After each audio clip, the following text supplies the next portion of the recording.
मुलांच्या टिफिनसाठी बटाट्याचे पराठे हे परफेक्ट ऑप्शन आहेत का? तर माझं उत्तर आहे नाही, कारण लंच टाईमपर्यंत पराठे सॉगी होऊन जातात. तर त्या जागी तुम्ही हे पिनव्हील पराठे नक्कीच ट्राय करून बघा. तर hello friends, welcome to my channel. आज मी तुम्हाला दाखवणार आहे बटाट्याचे पिनव्हील पराठ्याची रेसिपी कुठे स्किप न करता पूर्ण रेसिपी लास्टपर्यंत नक्की बघा. तर बटाट्याचे पिनव्हील पराठे बनवण्यासाठी सर्वात आधी मी स्टफिंग तयार करून घेतली आहे. तर स्टफिंगसाठी एक पॅन घेतला, पॅनमध्ये 2 चमचे तेल टाकून घेतले. तेल चांगलं गरम झालं की त्यामध्ये 1 चमचा जिरा आणि पाव चमचा हिंग टाकून घेतले. जिरा थोडा तडतडला की मग लगेचच याच्यामध्ये एक बारीक चिरलेला कांदा आणि थोडीशी कोथिंबीर बारीक चिरलेली टाकून घेतली. कांदा हलका गुलाबी रंगाचा होईपर्यंत चांगलं परतवून घ्यायचा आहे. गॅसची फ्लेम मीडियम ठेवायची आहे. आता कांदा इथे मला हलक्या गुलाबी रंगाचा झालेला दिसला. ह्याच्यामध्ये मी आता पाव छोटा चमचा हळद पावडर टाकून घेतली, अर्धा छोटा चमचा जिरे पावडर टाकून घेतली, अर्धा छोटा चमचा तिखा लाल मसाला आणि पाव छोटा चमचा इथे मी घरचा साठवणीचा मसाला टाकून घेतला. चवीनुसार मीठ टाकून घेतले. आता हे सर्व जिन्नस छान मिक्स करून घ्यायचे. लाल तिखट मसाले तुम्हाला तुमच्या चवीनुसार इथे वापरायचे आहेत, कारण की आपण मुलांच्या टिफिनसाठी ही रेसिपी बनवत आहोत, म्हणून मी इथे तिखटाचा वापर कमी केलेला आहे.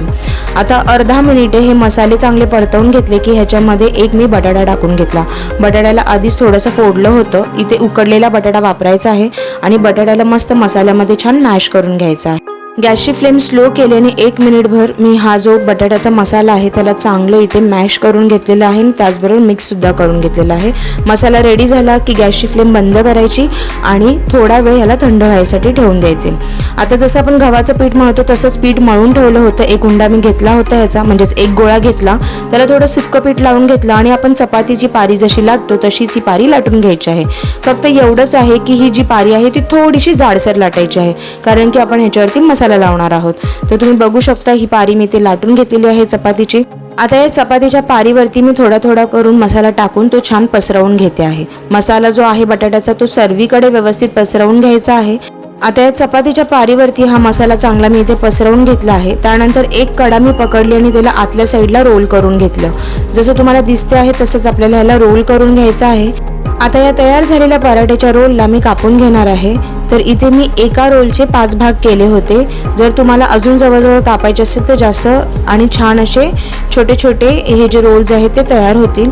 आणि मग त्यानंतर या रोलला जे आहे एक तुकड्याला उचलायचं, त्याला उभं पकडायचं आणि त्याला हलकसर प्रेस करायचं. जसं मी करत आहे व्हिडिओमध्ये सेम तसंच करायचं. तर तयार केलेल्या बटाट्याच्या मसाल्यापासून ना इथे मी 2 रोल तयार केले होते आणि त्यानंतर हे जे सर्व रोल्स आहेत ना त्यांना कापून त्याचे असे पिनव्हील पराठे तयार करून घेतले. आणि सेम पॅनमध्ये इथे मी थोडंसं तूप टाकून घेतलेलं आहे, म्हणजेच 2 चमचे तूप टाकून घेतलं. गॅसची फ्लेम मीडियम ठेवली आणि हे जे पिनव्हील पराठे आहेत ते ह्याच्यावरती टाकून घेतलेले आहेत आणि मस्त क्रिस्पी कुरकुरीत होईपर्यंत ह्यांना अलटपलट करून छान शेकवून घ्यायचं आहे. शक्य होईल तेवढं मीडियम टू लो फ्लेमवरतीच हे पराठे शेकवून घ्यायचे, म्हणजे हे लॉंग लास्टिंग असे क्रिस्पी राहतात. म्हणजे मुलांच्या टिफिनला जरी तुम्ही दिलात तर खूप छान राहतात आणि क्रिस्पी राहतात, सॉगी होत नाहीत. या पराठ्यांना चांगलं अलटपलट करून शेकवून घेतल्यानंतर ह्याच्या ज्या कडा आहेत त्या थोड्याशा आपल्याला कच्च्या वाटतील, म्हणून त्यासुद्धा मी व्यवस्थितपणे शेकवून घेतल्या होत्या. आणि अशा प्रकारे माझे हे जे आलूचे म्हणजेच बटाट्याचे पिनव्हील पराठे जे आहेत ते मी तयार करून घेतले. पराठे तयार झाल्यानंतर त्यांना मी एका चपातीच्या जाळीवरती ठेवून घेतलं, म्हणजे जे कॉईन पराठे छान थंड होतात आणि सॉगी सुद्धा होत नाही. आता हे बटाट्याचे पिनव्हील पराठे ते रेडी झालेले आहेत, म्हणजेच कॉईन पराठे ते रेडी झाले आहेत. ते तुम्ही टोमॅटो केचप, मेयोनीज किंवा शेजवान चटणीसोबत मुलांना टिफिनला देऊ शकता. तर ही रेसिपी तुम्हाला कशी वाटली ती मला कॉमेंट सेक्शनमध्ये नक्की सांगा. रेसिपी आवडली असेल तर चॅनलला लाईक करा, शेअर करा, सबस्क्राईब करायला विसरू नका. आणि इथपर्यंत रेसिपी बघितल्याबद्दल खूप खूप धन्यवाद. थँक्यू.